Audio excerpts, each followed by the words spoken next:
Yes, hi everybody, and thank you for being here tonight. I hope you are inside where it's cool and you've got something cold to drink. Perennials are one of my favorite plant groups, so we're going to spend some time tonight visiting with about those. And we're going to go ahead and get started with our TRWD presentation. Here we go. All right, so as you probably know, Tarrant Regional Water District is our regional water supplier, and they support this presentation. TRWD maintains 4 area lakes and pipelines needed to provide surface water to local water treatment plants so they can clean it to meet drinking water standards. They also work with many cities in Tarrant County in order to provide water conservation and programs to the community. This website is really a valuable website to remember, savetarrantwater.com. Since conservation is an important water supply strategy, we need to remember that we are in the midst of a very fast growing population. There are 2.3 million people in Tarrant County, and this is expected to double over the next 50 years. This is why TRWD supports many programs that help save water through outdoor watering and gardening education. At SaveTarrantWater.com, you can sign up for a free sprinkler check for Tarrant County residents. A licensed professional will come to your home and evaluate your existing system and make recommendations, but there's no sales pitch or anything like that. You just get a report on what might need to be fixed. You can sign up for free weekly watering advice custom to your location on the website, and you can look for a calendar of events and classes like this one, and also find water saving tips and videos.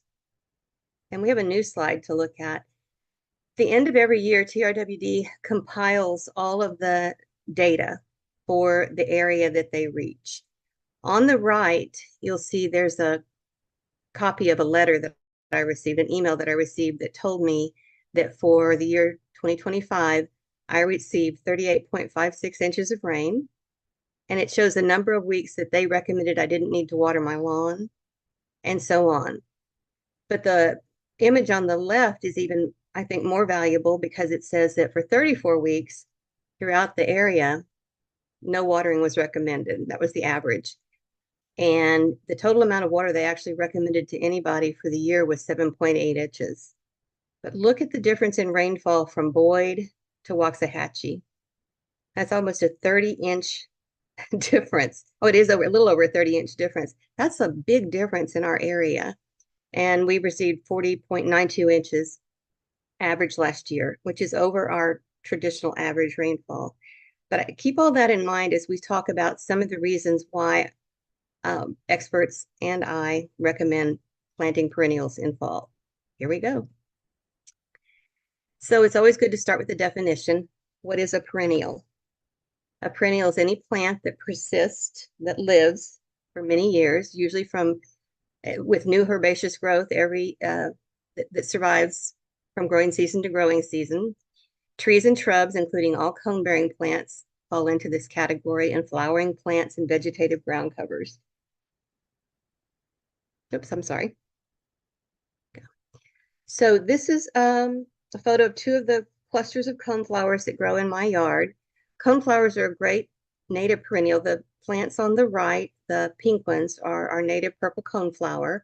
And those on the left are a light green that fades to a yellow coneflower called Allen's Pride. It's not a native, it's a hybrid, but they perform beautifully in our climate and our growing zone.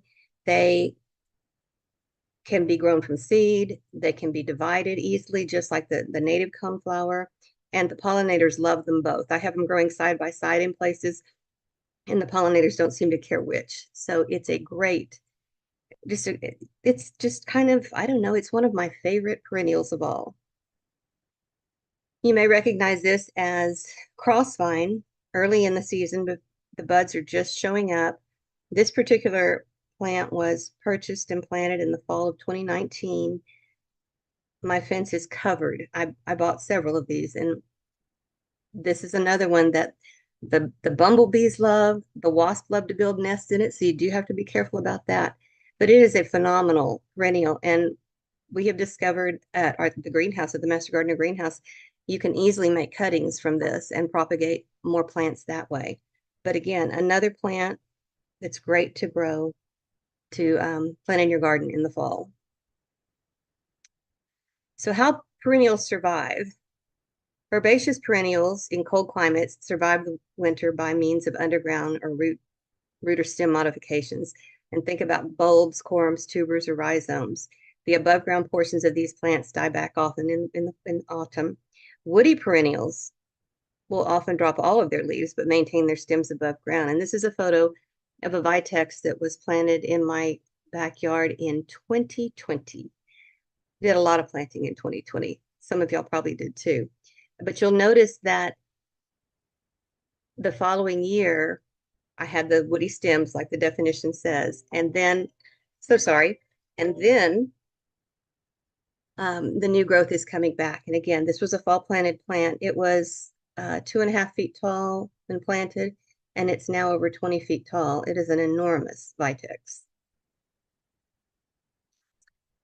So I live in what I think of as sort of as a perennial forest. I have pollinator beds that are filled with native perennials like this one in my front yard and my backyard, in my garden. And I'm just surrounded with plants that return year after year. And I cannot tell you how exciting it is to walk out in February and pull the sticks back that are left from last year's woody growth and see all of the new little green leaves coming out at the bottom of the plant.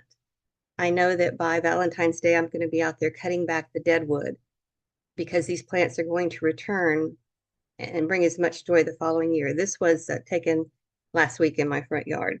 And you've got everything in here from rock rose to lantana to salvias, skullcap, Blackfoot daisy, Gulf muley grass, antelope horns, milkweed, Texas primrose, yarrow, and on and on. My backyard, even on the patio, we're surrounded by perennials. I have Rose of Sharon growing in tall planters, and there's cannas and dwarf blackberries in planters, rosemary, roses. There's a little gem magnolia close to the patio, and it just goes on and on and on. And fall is just the time really in my schedule too that it works better to do my planting. So I'm just so grateful that so many of these plants that I plant in fall continue to survive for year after year. So why does it matter? Think about that for a minute. Here's one of the ways. I'm going to show you with some pictures why it matters, and then we'll talk about statistics. So we bought our house in September 2018, and there wasn't much here, a few shrubs and no trees in the front yard. Well, I should say there was only one tree in the front yard and no trees in the backyard. So we went to Lowe's, spent $100 and purchased a very short, spindly live oak because it's the only one they had. And I was desperate to get something planted in the front yard. And it was going to be my experimental tree. I wasn't sure how it would do because this was the first time I had actually tried digging a hole in what turned out to be very, very sticky clay, hard, compacted soil. We learned a lot digging that first hole here, but almost a year later, the tree had grown. It was 6 feet tall, and the stakes came off in October because you should remove the stakes from a tree within a year. And it seemed to be very happy. And so the tree just continued to grow. And this was the tree yesterday. It's over 25 feet tall, and it has just been a phenomenal tree. I am a big fan of oaks, especially live oaks, because I grew up in Central Texas, so I have a great fondness for them, but they are just sort of an icon from in many parts of our state. But again, a great, great tree, even if you buy a little spindly one to plant in the fall. If you water it, feed it once a year with compost, you really can't go wrong. So why is it critical? This was a new statistic for me when I was researching. So 80% of a plant's root growth occurs in late summer and fall, and this is true for both woody and herbaceous perennials. I didn't realize that much of the root growth occurred in just a season and a half. If you think about it, that would be Can you imagine if 80% of us grew within a month and I mean a season and a half? That would be unbelievable. Fall planted perennials will have more robust root systems. They'll grow larger and bloom earlier than those planted in the spring. So this makes September through November the ideal time to plant and encourage root growth throughout the fall and winter months. And you're going to hear me say this over and over about fall being the ideal time. On the left, in the back of this pollinator bed, I planted a brown turkey fig in 2019. This bed was a TRWD Go and Grow kit that contained native pollinator plants, and they were all perennials. And that bed is still going strong. This picture was taken last week. This fig tree has been through a lot. It lived through Snowmageddon when a lot of people's figs didn't survive. It has just been a great performer. I was telling friends earlier today, I have just been standing out back and eating figs. They don't even make it into the house. They're so good. The great thing about it, figs are really easy to propagate. So back in March, when there was a branch that was sticking way out, just and was really awkward, and I kept running into it back behind it in the garden. So I cut it and I made 4 cuttings, which is really easy with figs. You remove all but one leaf and put it in some good soil in this planter. And now I have 4 good sized big tree saplings ready to go to a new home in the fall where someone can plant them in a pot and let them grow in a pot for a year and then put them in their yards. And so it's fun to propagate that way. But figs are really reliable. This, like I said, is a brown turkey. Celeste fig is the fig that's recommended for our area. I personally have not had good luck with Celeste, but I always have good luck with brown turkey. So another reason to plant in the fall, you have to back up and think about our springs and our summers. Our springs are very unpredictable. We have been really lucky the last 2 years. We've had wet springs, and even coming into this summer, it's been wetter than usual. But 3 years ago, the spring wasn't so wet. It got hot earlier. I know we put shade cloth up in my backyard the end of April, 3 years ago. And so that lets me know that was a hotter summer.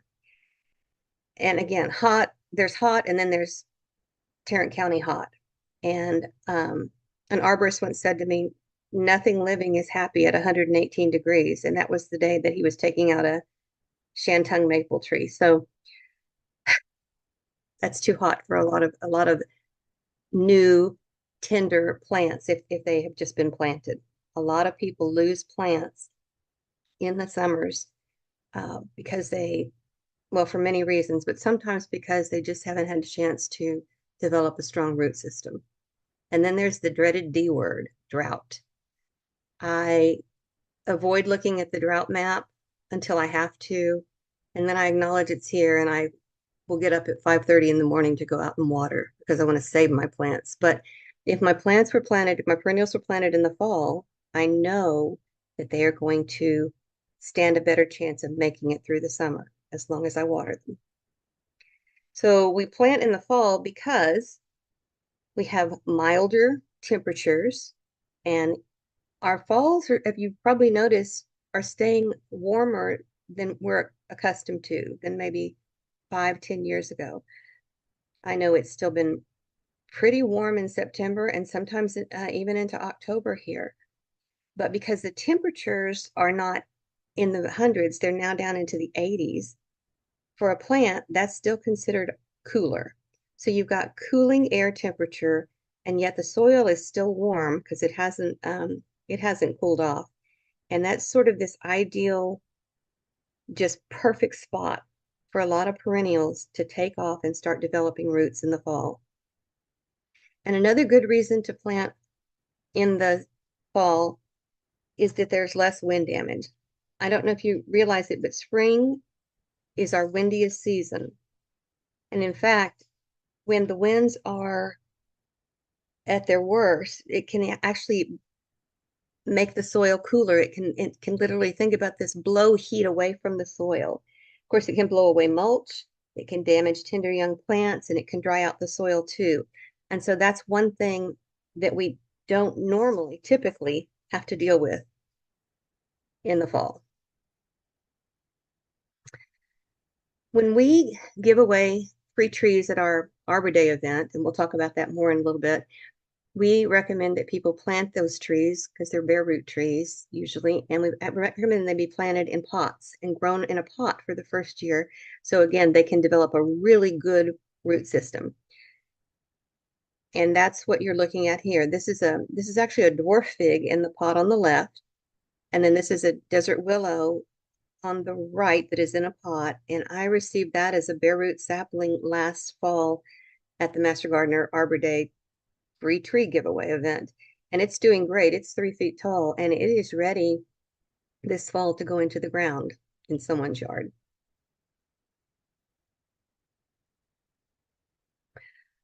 Fall perennials can include flowers, not just trees or shrubs or vines. Fall is the perfect time to toss out poppy seed. This is a California poppy, and last fall I threw out a container of wildflower seed mix. Some of it's native to Texas, and some they're just natives to the United States. And I got just these gorgeous poppies. I threw them out into this chaos flower bed. I didn't cover them. And this is the first year I've successfully grown poppies.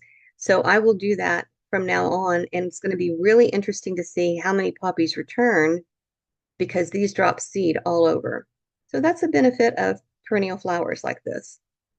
The bed on the right is what I call an edible garden bed because there are edibles in amongst more traditional landscaping. At the front, I've got Welsh bunching onions, and so those are great. And those were planted 3 years ago. Garlic chives, and then there's garden phlox, mealy blue sage, and at the very back there's one annual. It's a zinnia that I stick zinnias anywhere there's a little blank space of earth. And I also have in this bed white snapdragons that are still growing from the same plant 3 years later. So I cut it down almost to the ground every fall, thinking it's going to die, and it hasn't. And then of course it's dropped seeds, so I continue to get white snapdragons every year. And that's another lovely thing. And all of the perennials in this bed are ready to be divided this fall, from the onions to the mealy blue sage to the phlox. They are and the garlic chives. They all need to be divided and given new homes because the bed's getting overcrowded. But that's been the joy of this bed. I just planted it once, other than that zinnia, and it has just continued to grow and provide for the pollinators and for me in a culinary standpoint. Another reason to plant in the fall, soil conditions are better. As I said before, the air is still warm, but the soil is still warm, but the air temps are cooling. And this combination is like the perfect equation telling the plants to focus on their root growth. It's like they're saying, hey guys, get to work. This is a quote from Skip Richter in the Texas Gardener magazine that just came out. It's for the months of July and August. He said, fall is the best planting season of the year for woody ornamentals. So prep the soil now by mixing in a few inches of compost. This is a great time as you move into July and August if you're removing any plants that haven't made it or that you wish to replace. Go ahead and toss compost in there. And that way, when you get ready to plant more perennials in the fall, you've already enriched the soil. So you saved yourself a step. You prepared ahead of time. There are a lot of perennial herbs. Rosemary is one. Think thyme, lavender, oregano, sage, on and on. And they too do well when planted in the fall. All of the above reasons, their soil is still warmer, but the air is cooling off, and they just can settle down and start growing roots. And of course, then the plants will grow some too. You're never going to see the leaf and shrub and stem growth like you would in the spring. But just remind yourself, 80% of those roots are being developed now throughout the fall and winter. or the fall and summer, late summer. This is actually two rosemary plants that were transplanted into this bed from containers in 2023. And they have never been covered in the fall and the winter. They've never been nothing. I just harvest rosemary as needed, and they just continue to outgrow the bed. I am going to have to divide them this fall again. They are outgrowing their space. Wish me luck. It's time plant, the same thing, 2023. This is a common time, and it could not be happier. A lot of times, very often with time, you'll get sort of a bald spot in the center of the plant, and I just go ahead and prune that out, but and let it continue to grow. You can always give it a deep haircut, a chop, and it will then continue to regrow. So another great perennial. I use this a lot in hanging baskets and container gardens, containers, because I think it makes a pretty spiller from the pot. I wanted to talk about lavender because I always get asked about lavender as a perennial plant. Yes and no is what I say. So on the left is Provence lavender, which is to me has the most beautiful flowers and leaves, and it's gorgeous, smells delicious. But I cannot get it to last through the winter. I have a new greenhouse, so I'm tempted to try this fall, get a new plant and put it in the greenhouse. We'll see. But Hidcote, Munstead, and this one is sensational on the right, growing in a big pot on my front porch. This one's 3 years old. Again, it's never been covered in the winter. It's never been placed in the garage. The only thing I do is I move it back up against the brick wall at the front of the house. And it has lasted through the last 3 winters without any issues. It definitely needs a haircut, but I grow these mostly for potpourri, but it's also fun to add lavender flowers to lemonade and to shortbread cookies. So, but great perennial herb. If you have a fall planted perennial, it's going to enter its first spring at the head of the class. It will be more stable and have a sturdier trunk, stem, base, and all of that is dependent upon, I can hear y'all go saying, a strong root system. Absolutely. It makes a difference. And again, the temperatures start cooling, the soil's warm, and this makes the perennials shift from growing leaves and flowers into building that underground system. Don't you wish you had a window into the root systems developing in the fall? This is, you could probably guess, Greg's blue mist flower in one of my pollinator beds. In fact, it's the same pollinator bed that that large fig tree was in. And if you look at the very back of the screen, you'll see just a little bit of a fig tree. Well, this was 2021. This is October 2021, the picture. That fig tree died to the ground during Snowmageddon, but it did come back. It didn't produce any figs that year, but it was still there, by golly. And what you're seeing here it was the middle of the monarch migration.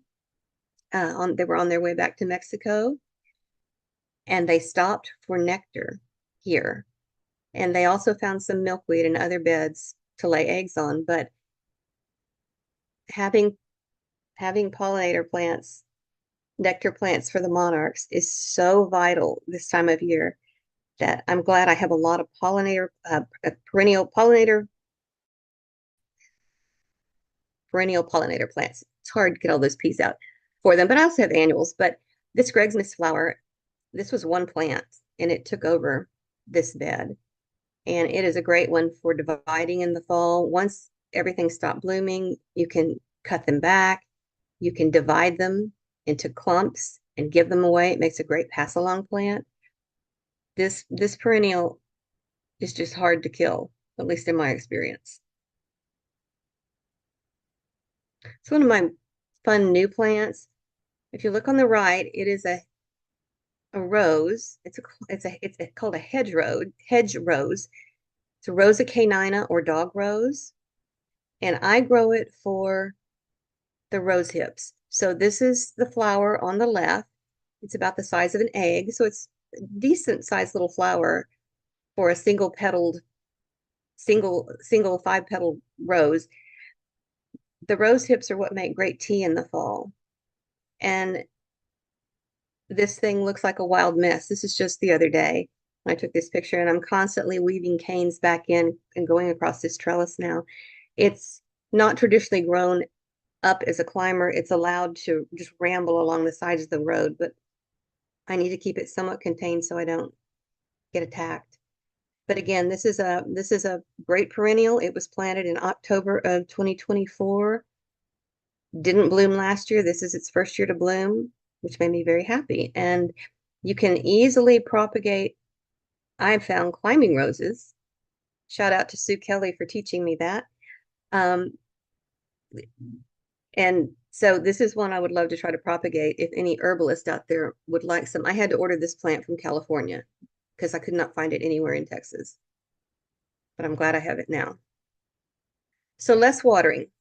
So in the fall, our rains usually increase. Yay.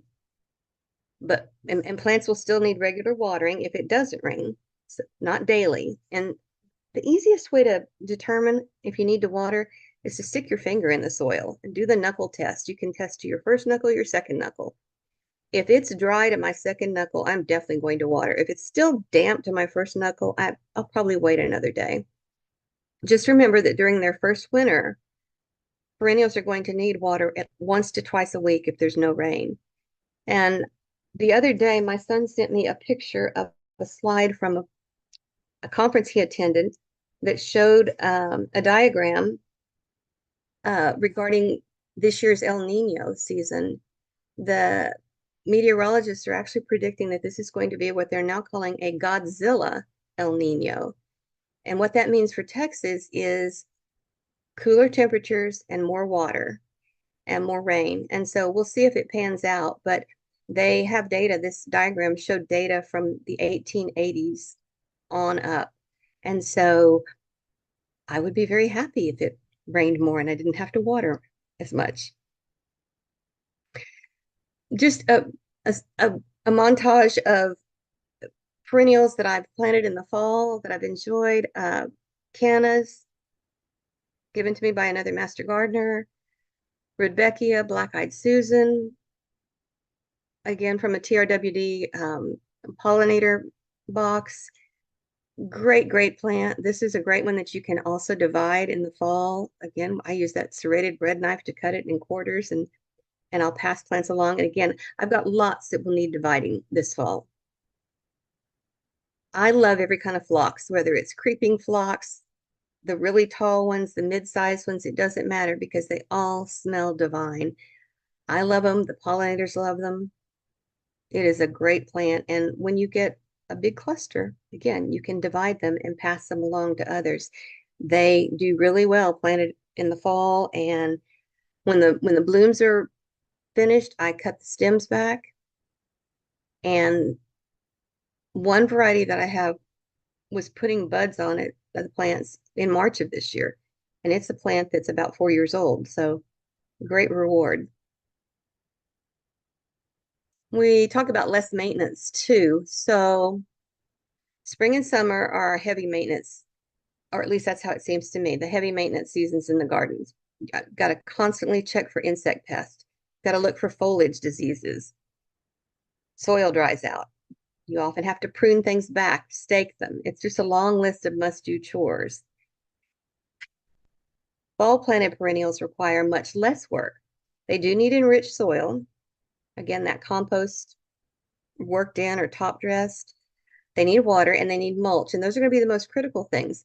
But your pest pressure is going to be reduced. You're not going to have to deal with powdery mildew. You you may choose to prune in the fall, or you may be like me and wait till February and let the insects overwinter, the good insects overwinter in the dry stalks of your plants. And a reminder that October is a time to plant bulbs in north central Texas, and daffodils, crocus, grape hyacinth, regular hyacinth, ornamental alliums are all great great to plant, and they will all return very faithfully. And in fact, that you'll get clumps that'll be so big that you'll eventually need to divide them and pass them along or put them elsewhere. We plant tulips in the fall also, but they don't return well the next year. Our recommendation usually is to consider tulip an annual, even though they are technically a perennial bulb. They just don't do as well in our climate. The first year they're great. You can plant fruit in the fall. So on the left, my elderberry, one of 4 different varieties, and you can see it's blooming. Got raspberries in the middle and blackberries on the right. And I planted blackberries for the first time last October. Planted um, three blackberry bushes, and they're standard, but they're thornless, which is great. They were developed by the University of Arkansas, and this is the second flush of berries we're getting on this particular plant. The canes on it are 7 feet tall. I have one that's now over 8 feet tall. So I've been told that I can cut them back so they'll bush out more, and I will do that. I also have those dwarf blackberries on my back porch, and they've also been producing. So it has been so much fun to go out, not only to grab figs to eat, but to pop a blackberry in your mouth. It's a delight. And what a great, you do have to feed them. You're going to feed your fruit on a more regular schedule, but that's an easy thing to do for organic fruit in your backyard. So reduce pest pressure. The top picture is spider mites, and they moved into my backyard last week on my tomatoes. So I've been removing tomatoes. I tend to be of the mindset that if it's suffering, I'm not going to keep it struggling. I will remove it and I'll start over with fall tomatoes.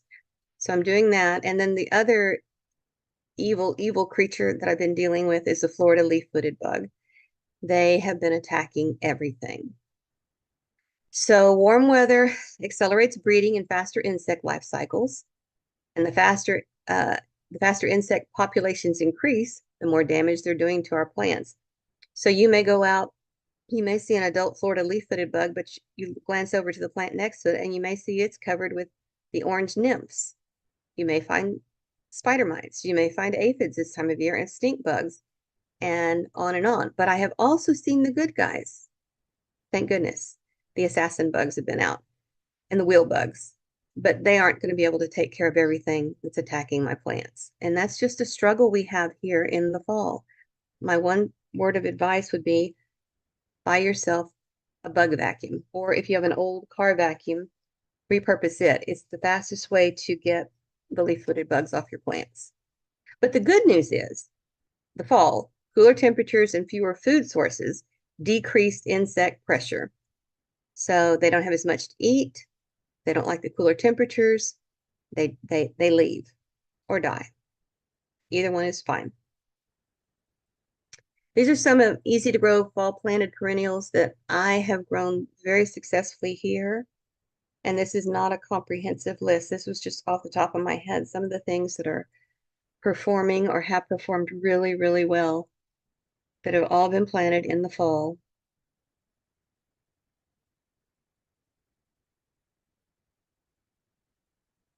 Did want to talk about Texas Arbor Day. So there is a National Arbor Day, and then there's a Texas Arbor Day.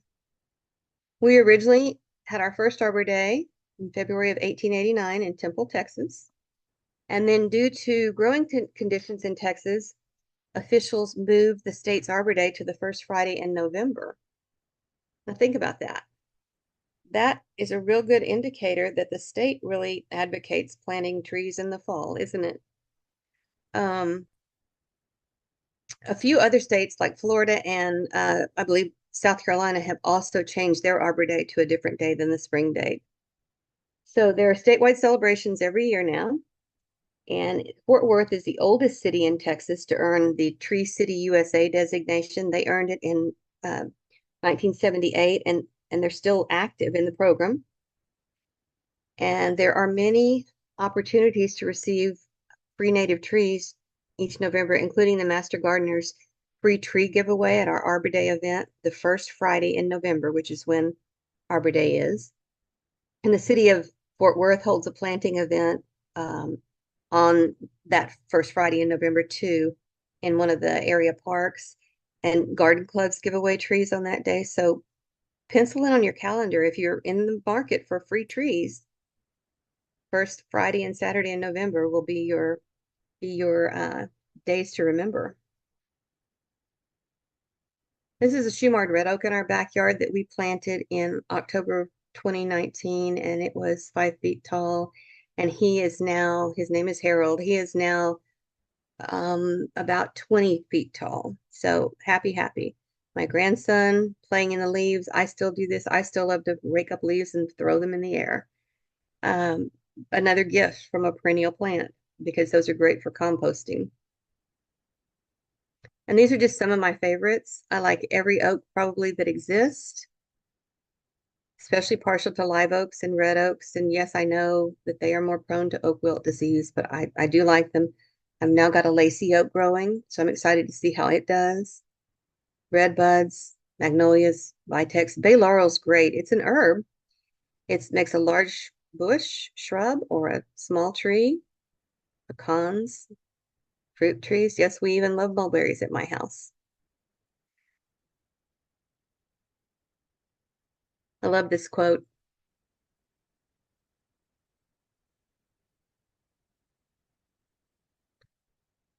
Theodore Roosevelt was definitely known as having a fondness for nature, and I just like the statement, we must have trees. They provide so much for us.